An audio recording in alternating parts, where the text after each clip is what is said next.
Hello friends, എല്ലാവർക്കും എൻ്റെ പുതിയ വീഡിയോ സ്വാഗതം. ഇന്നത്തെ നമ്മുടെ വിഷയം എന്താണെന്ന് വെച്ച് കഴിഞ്ഞാൽ, ഞാൻ ഇവിടെ വെള്ളരി കൃഷി ചെയ്തപ്പോൾ എനിക്ക് പറ്റി കുറച്ച് മിസ്റ്റേക്കാണ് നിങ്ങൾക്ക് ഞാൻ പറഞ്ഞു തരാൻ പോകുന്നത്. അപ്പോൾ നിങ്ങൾക്കത് പറ്റാൻ പാടില്ല.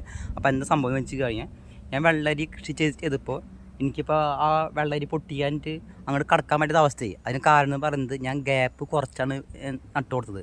അങ്ങനെ നട്ടു കൊടുത്തപ്പോൾ വെള്ളരിക്ക് പടർന്ന് പോലെ സ്പേസ് കുറഞ്ഞു. പിന്നെ രണ്ടാമത്തെ കാര്യം എന്ന് പറയുന്നത്, വാരങ്ങൾ തമ്മിലുള്ള അകലം, അതും അത്യാവശ്യം നല്ലൊരു അകലം വേണം.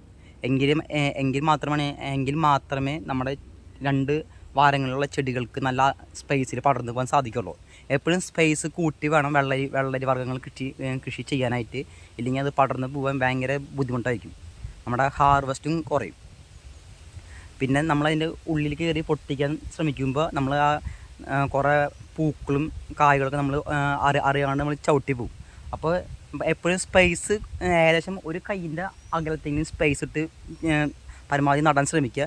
രണ്ടാമത്തെ കാര്യം എന്ന് പറയുന്നത്, നമ്മൾ ട്രിപ്പ് കൊടുക്കുന്നതാണ് ഏറ്റവും നല്ലത്. അപ്പോൾ കറക്റ്റായിട്ട് ചെടിയുടെ കടക്കിലേക്ക് നന കിട്ടും. ഞാൻ അവിടെ ചെയ്യുന്ന മെത്തേഡ് എന്ന് പറയുന്നത്, ചെടിയുടെ വാരങ്ങളുടെ ഇടയിൽ വെള്ളം നിർത്താൻ ചെയ്യുന്നത്. അങ്ങനെ നിർത്തുമ്പോൾ നമുക്ക് കായ ആവണ വരെ കുഴപ്പമില്ല. കായ ആയി കഴിഞ്ഞ് നമ്മൾ നിർത്തുമ്പോൾ ഈ കായമാക്കി വെള്ളം തട്ടി വെള്ളം നമ്മുടെ കായ നനഞ്ഞ് അത് ചീഞ്ഞു പോകും. അങ്ങനെ എനിക്ക് കുറേ ഇവിടെ ചീഞ്ഞ് പോയിട്ടുണ്ട്. അപ്പോൾ നിങ്ങൾക്കത് പറ്റാൻ പാടില്ല. എപ്പോഴും പരമാവധി ട്രിപ്പിടാൻ നോക്കുക. അല്ലെങ്കിൽ കായ ആയി കഴിഞ്ഞാൽ നന കുറയ്ക്കുക. നന ഒന്നരാട ആകുമ്പോൾ ജസ്റ്റ് ഒന്ന് സ്പ്രേ ചെയ്ത് കൊടുക്കുക. എപ്പോഴും ട്രിപ്പാണ് നല്ലത്. അപ്പോൾ നിങ്ങൾക്ക് ഈ മിസ്റ്റേക്കൊന്നും പറ്റാൻ പാടില്ല. അടുത്തോളം ചെയ്യുമ്പോൾ വളരെ ശ്രദ്ധിക്കുക. പിന്നെ കറക്റ്റ് ഒരു മീഡിയം വലിപ്പമാകുമ്പോൾ ഹാർവെസ്റ്റ് ചെയ്യുക.